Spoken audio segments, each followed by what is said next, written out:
Caveat emptor. Let the purchase be a beware. அப்படின்னா என்ன? அப்புறம் doctrine of uberrimae fidei or doctrine of utmost good faith அப்படின்னா என்ன அப்படின்றத இந்த வீடியோவில் பார்ப்போம். வணக்கம், நான் உங்கள் ரசியா கிளி. கேவிட் டெம்ப்டார் அப்படின்னா என்ன அர்த்தம்னா, வாங்குபவரே விழித்திரு அப்படின்றத ஒரு மீனிங். ஒரு பொருளை ஒருத்தன் வாங்க போறான்னா அவன் எந்த அளவுக்கு கவனமாக இருக்கணுமோ அந்த அளவுக்கு கவனமாக இருக்கும். ஒரு சில கடைகளில் போய் பார்த்தீங்கன்னா போட்டிருப்பாங்க, எங்கள் கடையில் செய்திருக்கும் பலகாரங்கள், இனிப்பு பலகாரங்கள் சுத்த நெய்யினால் செய்யப்பட்டது அப்படின்னு இதுவரைக்கும் கொட்டை இடத்துல போட்டிருப்பாங்க. அது பக்கத்தில் பொடிசா ஒரு அல்ல, இந்த எங்கள் கடையில் வாங்குற பொருட்கள் சுத்த நெய்யினால் செய்யப்பட்டது அப்படின்றது பெருசாக இருக்கும். பார்க்க எங்கள் நெய்யினால் செஞ்சப்பட்டதுன்னு நினச்சிருப்பாங்க. கிட்டவே பார்த்தீங்கன்னா ரொம்ப உள்ளி அந்த லென்ஸை வச்சு பார்த்தா அல்லன்னு இருக்கும். அதே மாதிரி நிறைய ஷேர் சர்டிஃபிகேட்டு பேப்பரில் விளம்பரம் போடுறது பார்ப்பாங்க. மியூச்சுவல் ஃபண்ட்ஸ்லாம் பார்த்தீங்கன்னா அந்த கண்டிஷன்ஸ் அப்ளைன்னு போட்டு ஒரு ட்ரான்ஸ்ஃபர் போட்டு பொடிசாக போட்டிருப்பான். அப்போ பொடியாக இருக்கும். பெரிய நிறைய பில்லில் பார்த்தீங்கன்னா எல்லாத்தையும் போட்டு பின்னாடி கண்டிஷன்ஸ் அப்ளைன்னு அந்த கண்டிஷன் என்ன கண்டிஷன் பார்த்தா பின்னாடி நிறைய இருக்கும். அது நம்ம படிக்கிற அளவுக்கு கூட இருக்காது. ஸோ அப்போ நாளைக்கு நான் அந்த கண்டிஷனை நான் பார்க்கல, நான் சொல்லலை அப்படின்னு சொல்லி நீங்கள் ஏதாவது கான்ட்ராக்ட் போட்டுட்டு போய் சொல்ல முடியுமான்னா சொல்ல முடியாது.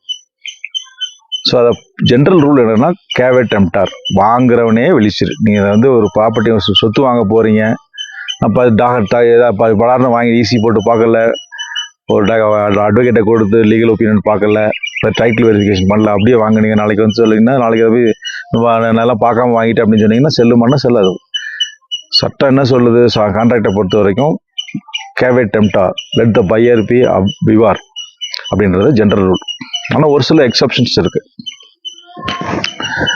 ஸோ அந்த எக்ஸப்ஷன் இந்த கேவிட் டெம்ப்டாருக்கு நேர் ஆப்போசிட்டான விஷயம் என்னன்னு பார்த்தீங்கன்னா, டாக்டரின் ஆஃப் உபரிமே ஃபீடி அப்படின்னு என்ன அர்த்தம்? Doctrine of utmost good faith. So utmost good ஃபைத்தை ஒரு சில கான்ட்ராக்டில் நீங்கள் கடைபிடித்து ஆகணும் அப்படின்னு சட்டம் சொல்லுது. உதாரணத்துக்கு இன்சூரன்ஸ் கான்ட்ராக்ட். இன்சூரன்ஸ் கான்ட்ராக்டில் இன்சூரன்ஸ் கம்பெனிக்காரன் நீங்கள் டாக்டர் ஆஃப் கேவிட் டெம்ப்டாரை ஃபாலோ பண்ணணும் அப்படின்னு சொல்லி சொல்ல முடியாது. அங்கே என்ன சொல்கிறாங்கன்னா, அட்மோஸ்ட் குட் ஃபைத்தை கடைபிடிக்கப்படணும் அப்படின்னு சொல்லி சொல்கிறாங்க.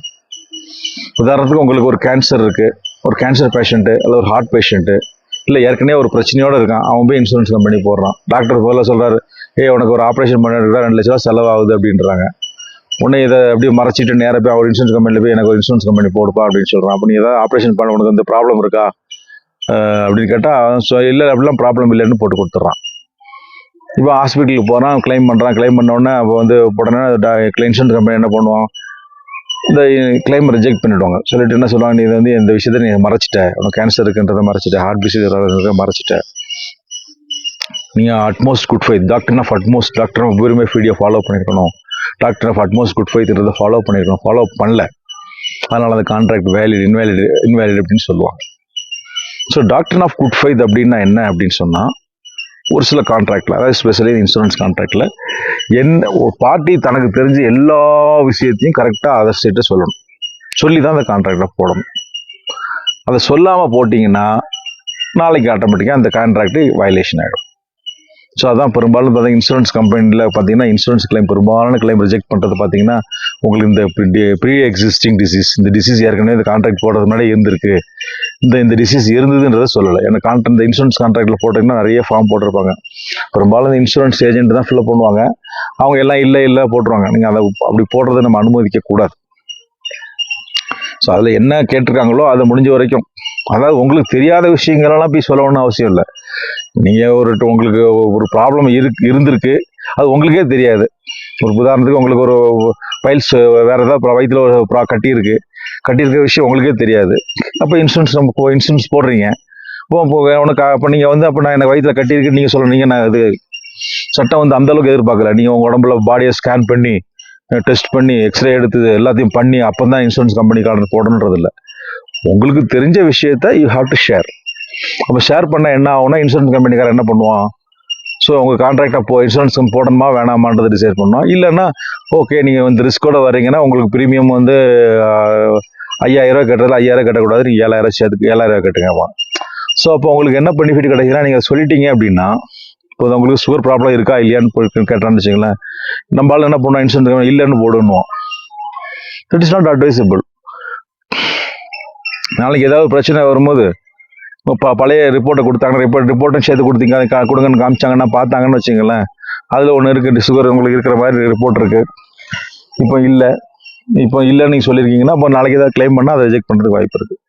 அதுவும் ஸ்பெஷலி ப்ரீவியஸ் சர்ஜரி ஏதாவது பண்ணியிருக்கீங்களான்னு கேட்டிருப்பாங்க, நீங்கள் இல்லைன்னு போட்டிருப்பீங்க. ஸோ பழைய ரெக்கார்டில் ஏதாவது இருந்ததுன்னு வச்சிங்களேன், அப்போ அந்த ரிஜெக்ட் பண்ணுறதுக்கு வாய்ப்பு இருக்குது.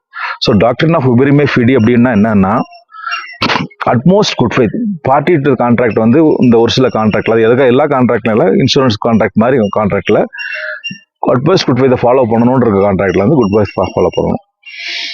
ஸோ அது நான் சரியாக டிஸ்க்ளோஸ் பண்ணல அப்படின்னா தட் ஆட்டோமேட்டிக்காக அது வந்து அந்த கான்ட்ராக்டை இன்வாலிட் ஆகிறதுக்கு வாய்ப்பு இருக்குது. இதுதான் இன்றைக்கி இந்த வீடியோவில் பார்க்குறோம். தொடர்ந்து நம்ம சேனலில் பாருங்கள். ரசிஜாக் லா டியூப், ரசிஜாக் சட்டம் அறிவோம் 2 சேனல் தமிழ் அண்ட் இங்கிலீஷில் இருக்குது. அதை பார்த்து நம்மளுடைய லீகல் நாலேஜை பெருக்கிக்குங்க. ஸ்டூடெண்ட்ஸ் பார்த்துட்டு இதை உங்கள் ஃப்ரெண்ட்ஸுக்கு ஷேர் பண்ணுங்கள். மறக்காமல் நம்ம சேனலை சப்ஸ்கிரைப் பண்ணுங்கள். அதோட உங்களோட கமெண்ட்ஸையும் சொல்லுங்கள். அது கண்டிப்பாக எனக்கு ஹெல்ப்ஃபுல்லாக இருக்கும் to improve my videos. Thank you. Goodbye. Razzaq Ali.